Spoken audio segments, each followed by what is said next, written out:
Boa tarde, gente. Vamos voltar, retomar os trabalhos. Com muita alegria que a gente tem agora o Felipe Abraão, que vai falar sobre o desafio da complexidade na classificação de byproducts, que eu não conseguiria traduzir de imediato, de proteínas e células. The floor is yours. Obrigado, Oswaldo. Obrigado, Mariana, pelo convite. Esse trabalho, eu acabei de voltar do estágio lá na Inglaterra, e esse trabalho vai ser de 4 artigos que a gente fez nesse último ano lá. E eu sempre trabalhei com filosofia da biologia, mas eu não sou nem biólogo, nem químico, nem físico. Eu sou matemático e lógico. Então, e da computação. E aí meu foco é em complexidade. Estudar complexidade. Estou dando um curso na Unicamp de Introdução à Teoria da Complexidade esse semestre. E aí eu peguei esses trabalhos para mostrar a importância do problema, do que é a complexidade, talvez o problema mais difícil de resolver na física, achar uma medida de complexidade que seja consensualmente aceita.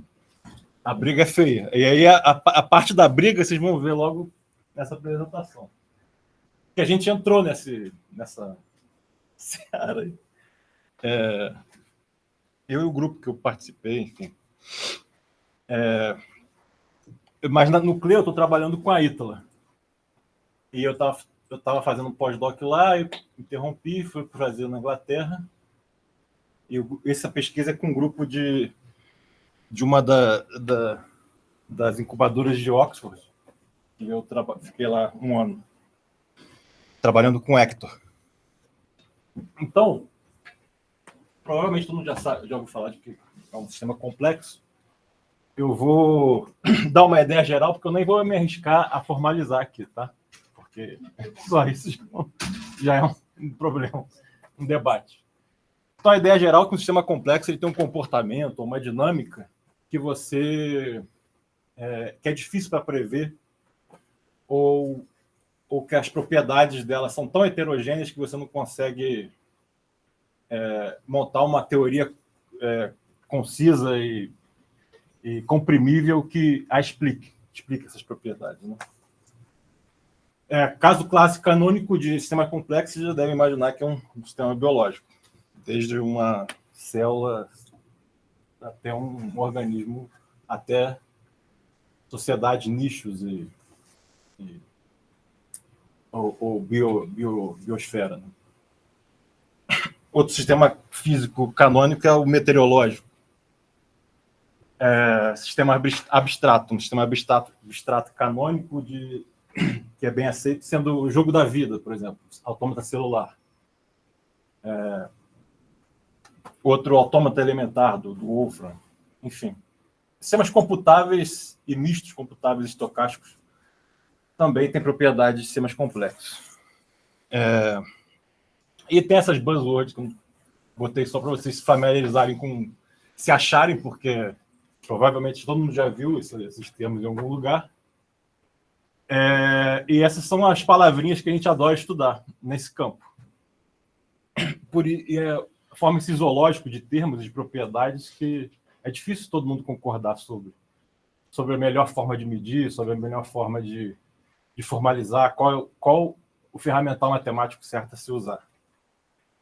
Mas, ao longo de 70 anos, desde von Neumann, se você contar Turing, mais ainda, né?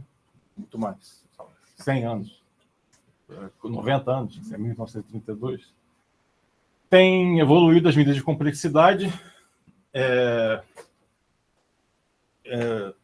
Bom, a computação com Turing e a entropia com Shannon são 2 bases, a partir das quais a gente compõe várias medidas. Todo mundo, esse que eu brinco, cada um quer desenvolver uma medida de complexidade para chamar de sua, né? E aí monta um zoológico de medidas de complexidade, e isso é um problema.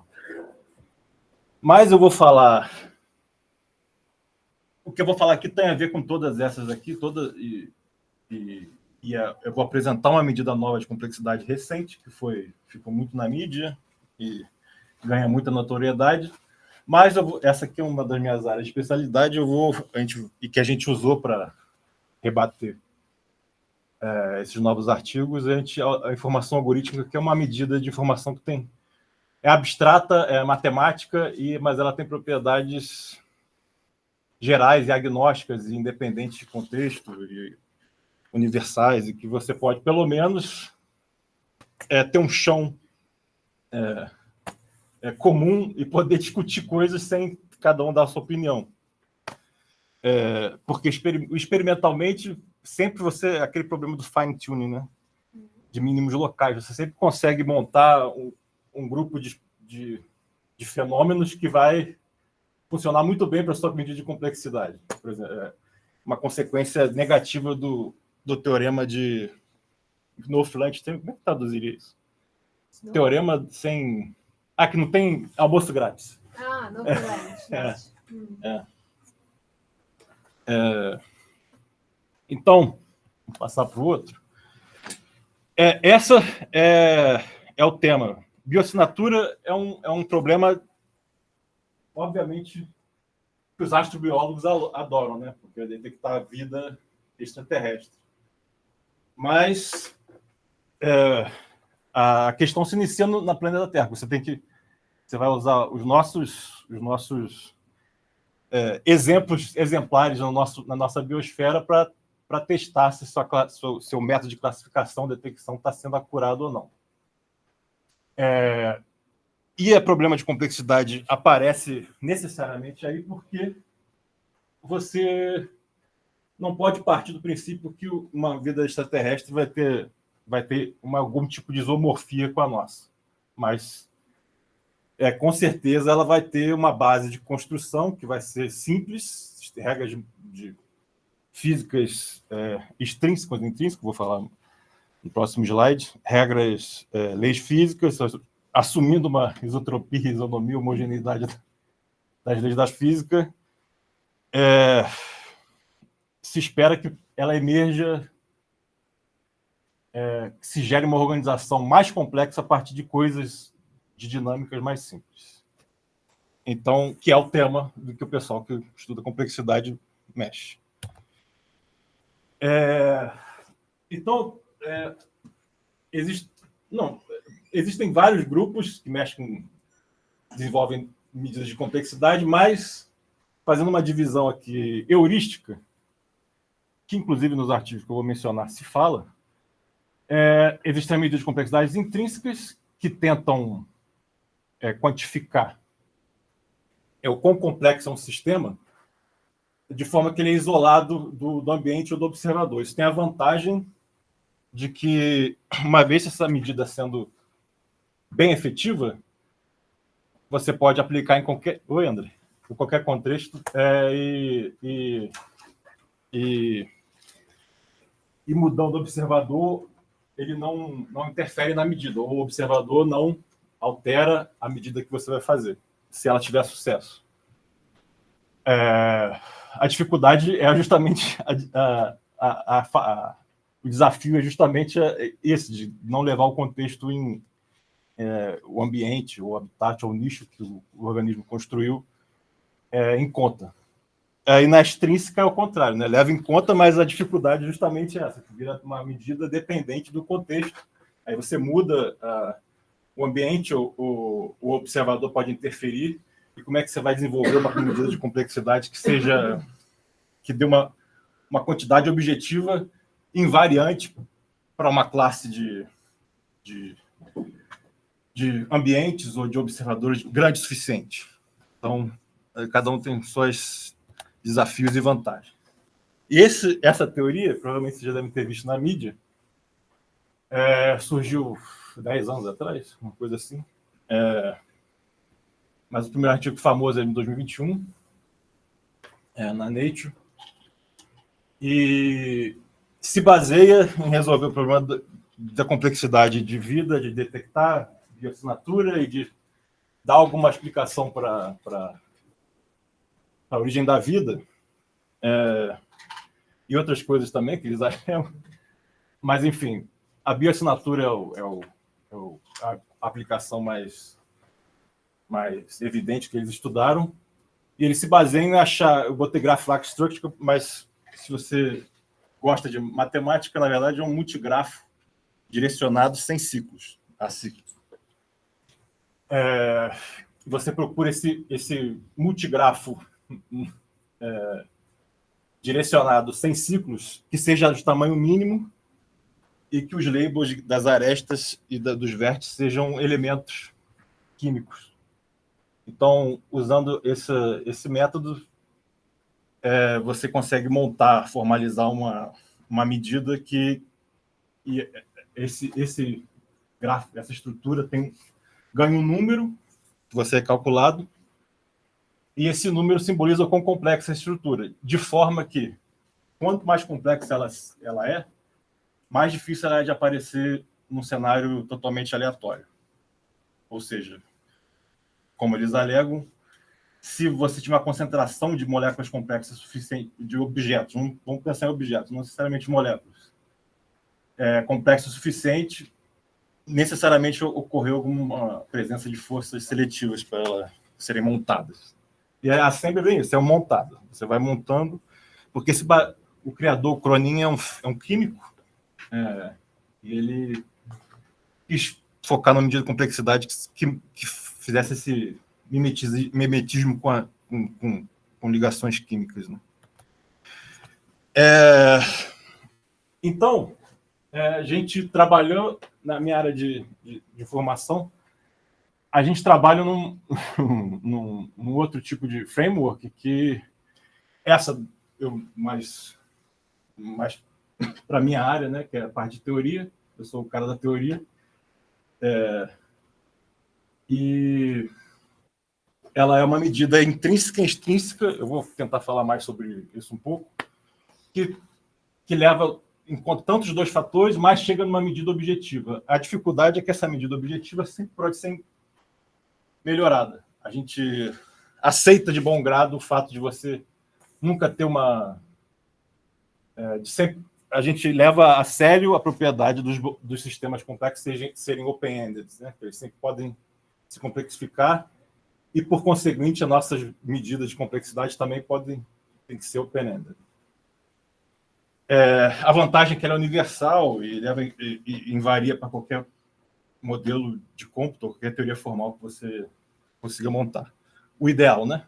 Mas para você aproximar esse valor ideal, que existe, mas é só aproximável, cada vez você pode melhorar esse método.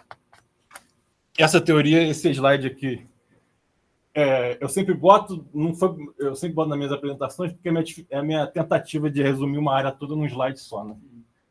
Mas não é para assustar vocês, não. O que importa, a gente vai trabalhar só com objetos finitos. Essa parte de cima a gente não é importante agora, mas o que importa dessa equação é que ela liga, chama teorema da codificação universal, que ela liga compressão ou computação com estocasticidade e lógica matemática. Então, diz o quê? Que o melhor que você pode fazer para explicar um conjunto de fenômenos é tentar procurar a teoria formal matemática mais simples. E faz uma demonstração. Não importa de onde você parta, seja de processo estocástico, seja de sistemas formais lógicos, seja de computação, você vai chegar no mesmo valor, a menos de uma constante. Tá? E, então, né, nesse último ano, a gente publicou 2 trabalhos, que vou mostrar, mostrando que esse método da teoria Assembly Theory nada mais é que um método de compressão, lá dos anos 70, chama Lempel-Zipf. Pertence à família dos métodos de compressão Lempel-Zipf. E essa estrutura nada mais é que um esquema que o pessoal de ciência da computação, inclusive, estuda na faculdade. E eles renomearam como essa nova proposta.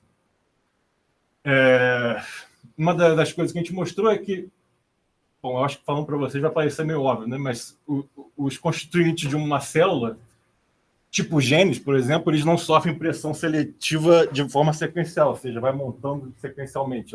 A pressão seletiva pode ocorrer no modelo chave-fechadura, ou top-down, né? Na molécula inteira, e implica a uma parte dela ser alterada. Mas na Assembly Theory, o modelo de construção é sempre numa direção só. Assim. Outra coisa que a gente demonstrou, inclusive, um teorema que é sempre vai ser sujeito a dar falso positivo para traços de vida ou moléculas de origem biológica, ou sejam subprodutos de sistemas biológicos.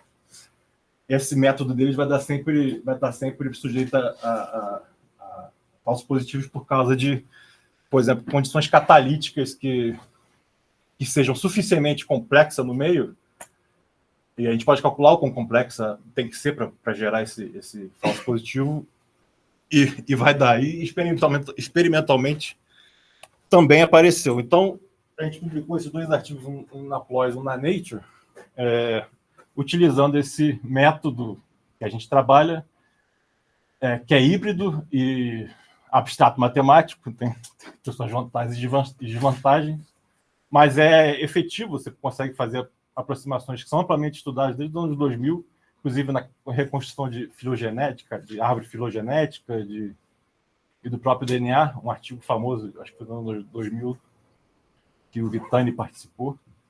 E desde ali,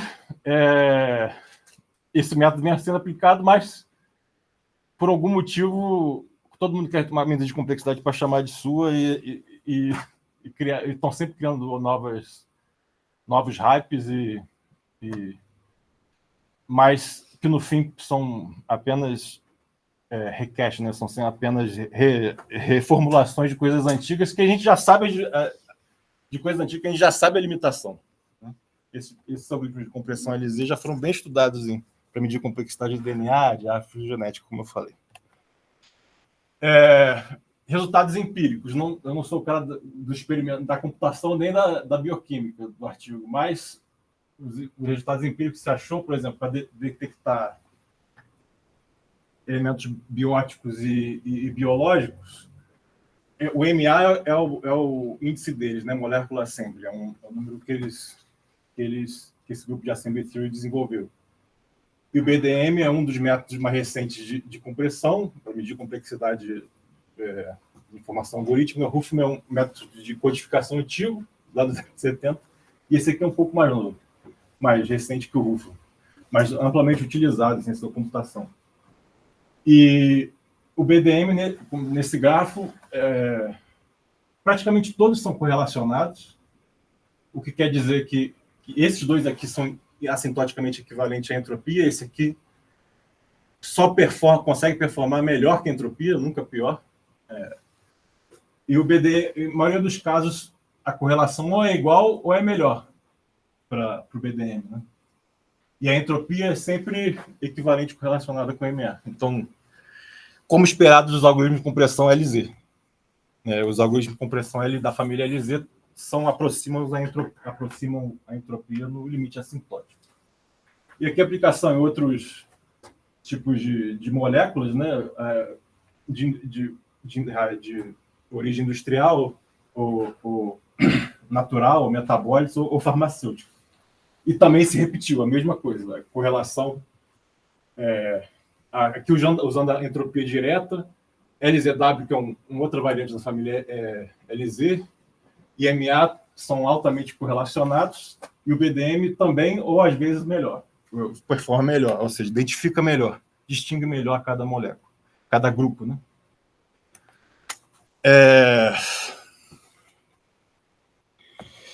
Tá. Mas provar que os outros estão errados é sempre mais fácil, né? É mais fácil publicar também. Mas a gente também está desenvolvendo métodos construtivos, ou seja, propositivos de resolver esse problema.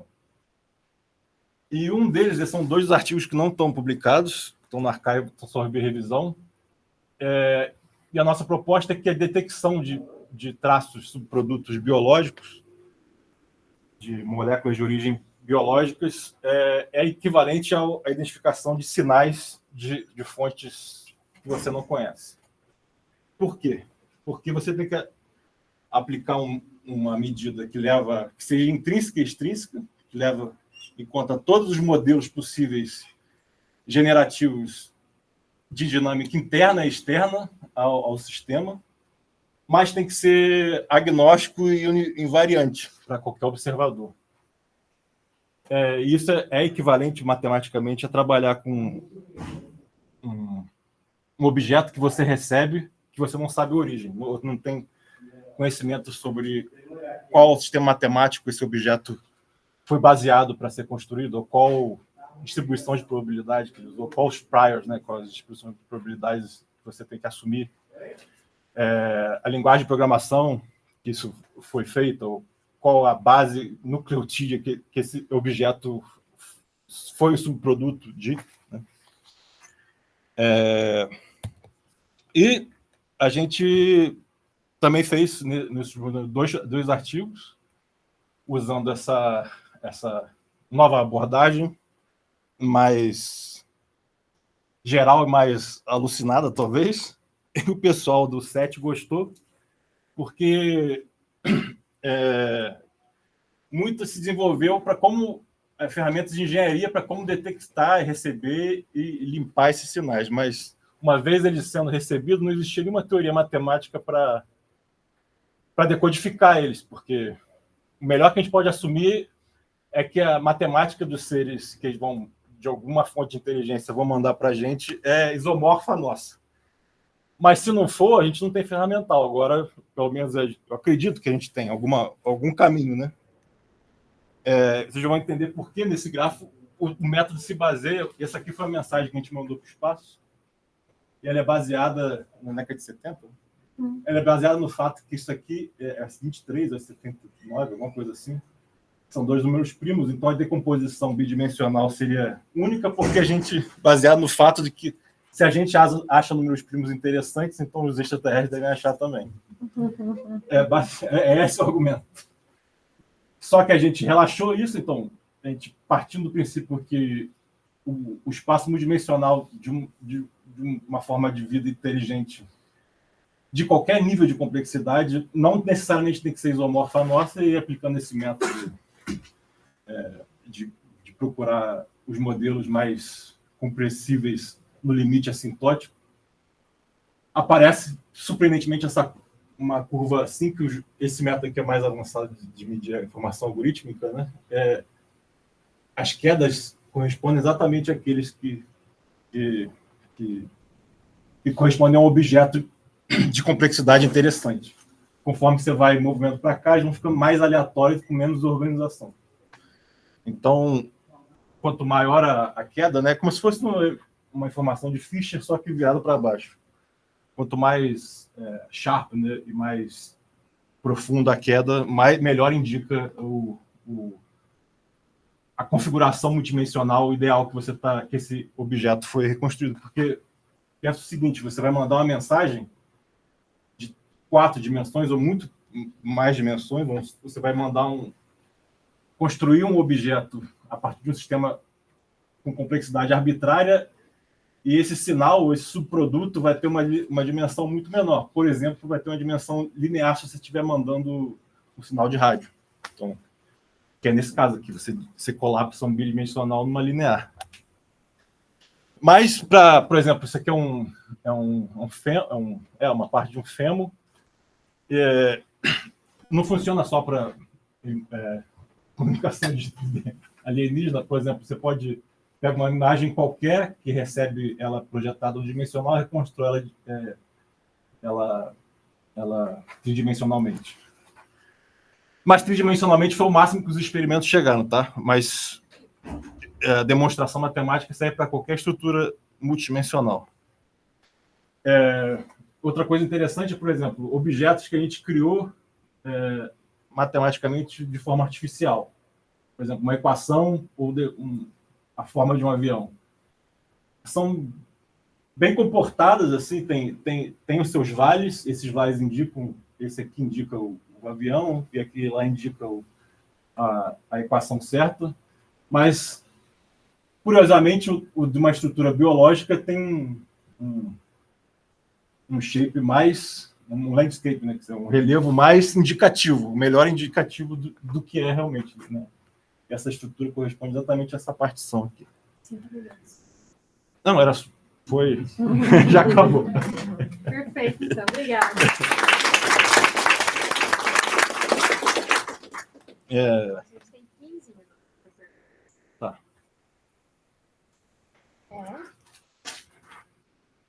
Sérgio? É só para ver se eu entendi direito. Essa compressão significa esses algoritmos de compressão tipo zip, tar e tal, tudo. O zip usa o LZ, é verdade. É? Sim. Tá, então eu entendi. Os arquivos zip usam uma das famílias LZ. Pois é, eles proporam essa nova medida e acabou que é a mesma, no fundo é a mesma que já se usa para comprimir imagem. Quer dizer, quanto mais comprime, menos complexo é, quanto menos comprime, mais complexo é isso. Tá. Mas o Ensemble funciona diferente, é o oposto, eu não falei, mas os objetos, os sistemas no seu ambiente, eles quanto mais comprimido, menos complexo. Mas os ensembles, ou os habitats, ou os nichos, quanto mais comprimido, menos presença de forças seletivas. Ou seja, menos a probabilidade de vida naquele ambiente.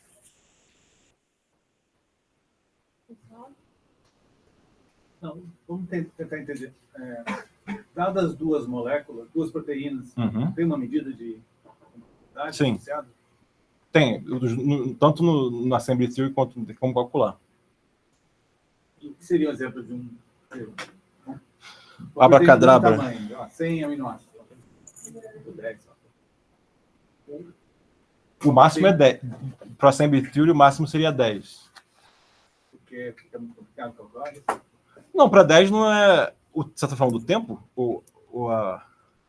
Não, mas enfim, minha pergunta era, assim, dado duas proteínas do mesmo tamanho, mesmo número de aminoácidos, qual seria um exemplo simples de uma que seria considerada complexa e uma que seria considerada pouco complexa? Por exemplo, a Assembly Theory, nos experimentos dele, o mais complexo que ele achou foi o lívido da cerveja. Foi o que deu o maior score para eles. Mas você pode ter duas moléculas do mesmo tamanho com valores totalmente diferentes. Mas tem a ver com a aleatoriedade? Tem a ver com a aleatoriedade. Então, se tem muita repetição, a complexidade é baixa. Sim, como funciona como se fosse a entropia. O modelo deles é monta um multigrafo acíclico que para elementos pequenos, para moléculas pequenas, vai dar valores diferentes da entropia. Esse algoritmo que também dá, também é diferente. Mas no limite assintótico, a gente mostrou que é igual. Então, conforme ela cresce, conforme o seu sistema cresce, a entropia vai performar igual. Quer fazer um comentário? Depois Sérgio, depois você. Tá. O meu foge do assunto, assim, é só uma curiosidade. Tem um pesquisador que foi extremamente importante para a evolução do genoma, Susumu Ono, e uma vez ele deu uma palestra aqui no Brasil, ele trabalhou muito aqui junto com o pessoal do Butantan e tal, que era assim, ele e a esposa dele, que era música, pegaram trechos de DNA e transformaram em notas musicais. E você tinha uma coisa parecida com isso, porque se pegava, por exemplo, aquelas proteínas que têm muita repetição interna e tal, né? Você conseguia fazer uma obra que parecia um barroco, uma coisa assim, mais simples. Depois, quando ele chegava em proteínas muito noveladas e tal, parecia uma coisa com uma composição mais moderna e tal, tudo. É só uma curiosidade, mas reflete esse mesmo padrão, né? Sim, o problema... Você já deve ter ouvido falar Edge of Chaos, né?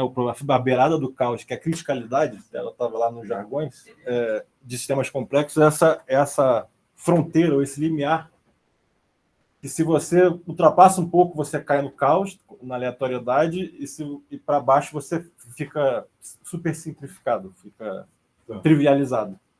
Então, tem esse entendimento informal, mais empírico, de que os sistemas complexos, como seres vivos, eles estão nessa criticalidade, que se você eles são estocásticos, tem uma presença de estocasticidade, mas não completa, como um gás perfeito. O gás perfeito ele é termodinâmico estocástico, mas ele tem baixa complexidade. Isso aí Entendido como pode ser chegado como uma falta de criatividade da evolução de ficar reaproveitando coisas. Eles usam isso para defender a assembly theory. Tá. Mas isso é obviamente empiricamente verificável, que se reutiliza a evolução cumulativa, só que na deles é como se você vai montando Legos em cima. Isso. Não leva em conta a dinâmica por exemplo, do ambiente, ou a própria dinâmica interna. Por exemplo, conjunto de regras muito simples, como o jogo da vida, se sabe que é capaz de fazer cômputos equivalentes a uma máquina. Então, a medida de complexidade, num caso desse, teria que ser baseada em computação. Então, os sistemas vivos são mistos estocásticos e determinísticos não é uma boa palavra, mas mistos computáveis com estocásticos. E a dificuldade é você achar uma medida que pegue as duas. Para um extremo para o outro, se tem. A entropia e a algoritmo. Você? Eu não sei seu nome. Sidney. Sidney, por favor. Eu sou biólogo, daí questão de estatística, eu tenho sociologia, agora quero fazer uma ponte entre os conceitos da biologia e da sociologia. Mais alto? Você pode falar mais alto que a galera tá... Tá. Uma curiosidade maior que surgiu, esses fatores extrínsecos e intrínsecos que se fala, que fazem um papel de ambiente catalítico. Quando é fora, um fator não tem relação com o ambiente, é extrínseco. Quando tem, ambiente extrínseco, porque se você pegar uma mulher com um RNA solto no início da vida, o ambiente catalítico dele é externo, né? Agora, no nosso, tem ambiente catalítico interno. Mas ele tem capacidade também de autocatálise, né? Sim, então, essa autocatálise pode ser um processo não puramente estocástico, pode ser de trincação, um tipo de computação. E aí a complexidade não vai depender de fatores termodinâmicos. Assim, para mim, só que sempre quando não tem como também uma proteína catalisar uma reação se termodinamicamente ela não está num estado, num ambiente favorável. É por isso que é misto. Então, para mim, não é. Não sou como se sempre fosse algo intrínseco e extrínseco junto, não é? Como que pode ser? Eu acho isso, né? Nosso grupo acha isso. Então se separa, mas nunca muitos físicos, principalmente os físicos, preferem uma intrínseca, porque estão mais acostumados a trabalhar com modelos matemáticos intrínsecos. Que isolam aquilo do ambiente externo. Sim, você tem um valor empiricamente testado e verificável que não depende do observador e do ambiente. Entendi. Ou pelo menos que você tenta isolar ao máximo para poder demonstrar que depende pouco. Né? Mas sim, funciona também. Mas para sistemas de baixa complexidade, para sistemas vivos, eu acho. Defendo que não. Tá. Meu argumento é que não. A gente ainda tem tempo. Alguma outra questão? Não?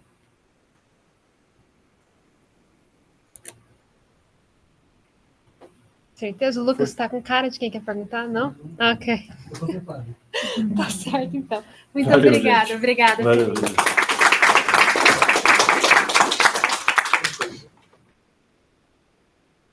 Assinou de manhã, se quiser colocar o nome.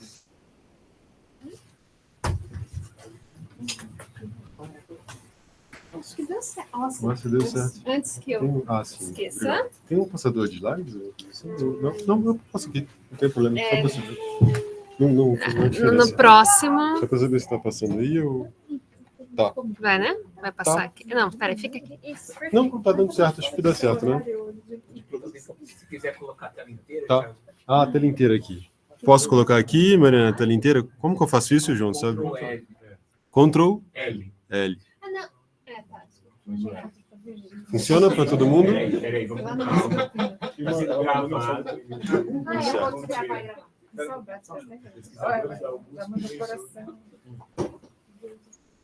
Vem aqui na gaveta tem